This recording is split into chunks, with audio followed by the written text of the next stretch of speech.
Now let's put chaining to work. We will insert a key, then search for one, and watch the chain change step by step. Let's insert a new key into a chain. We add it at the head of the bucket. Right now bucket 2 holds one node, banana. Banana's next field is null, so it is the only node in the chain. First we make a new node for cherry with value 30. We point cherry's next field at the old head, banana. Notice bucket 2 still points at banana for now. It has not been updated yet. Now we update bucket 2 to point at cherry. Cherry is the new head of the chain, and banana follows it.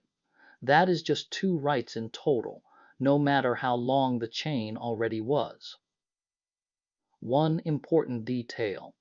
This head splice only happens after we scan the chain and confirm cherry was not already there. If the key already exists, we update its value and place instead. Here is that insert in C. The function ht_insert takes the table, a key string, and a value. First, it hashes the key into a bucket index called IDX. That is the only bucket this call will ever touch.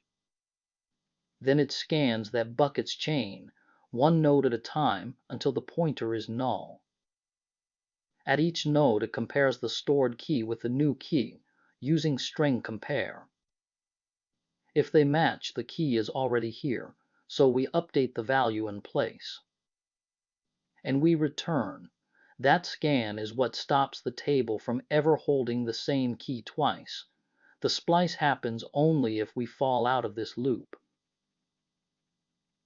If the scan found nothing, the key is new, so we malloc a fresh node. We copy the key string into the node.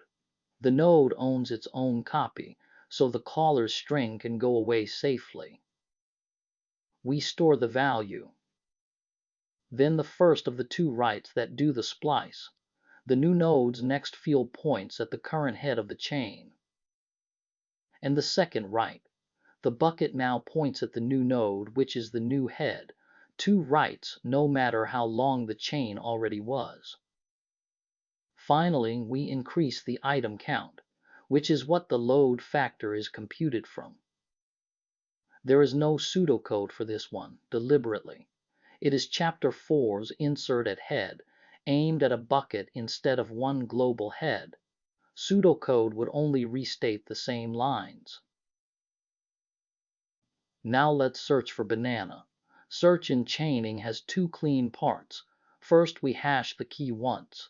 The hash of banana is 2, so we go straight to bucket 2. We never look at any other bucket. Then we scan just this one chain, node by node, comparing keys. The first node in bucket 2 holds cherry. Is cherry equal to banana? No. So we follow the next pointer and keep scanning this same chain. The second node holds banana. Is banana equal to banana? Yes. We found it and its value is 20. Notice we only looked inside bucket 2, just 2 nodes, not the whole table. Here is that search in CHT search takes the table and a key, and returns a node pointer. It hashes the key once into a bucket index. Then it walks that one chain, node by node. At each node it compares the keys with string compare. On a match it returns that node. That is the hit. And if the chain runs out, it returns null. This operation returns a pointer, so null is the write not found signal, following the chapter 4 convention. The average cost is big, O of 1, as long as the chain stays short, which means the load factor stays bounded. The worst case is big O of n, when every key has landed in one chain.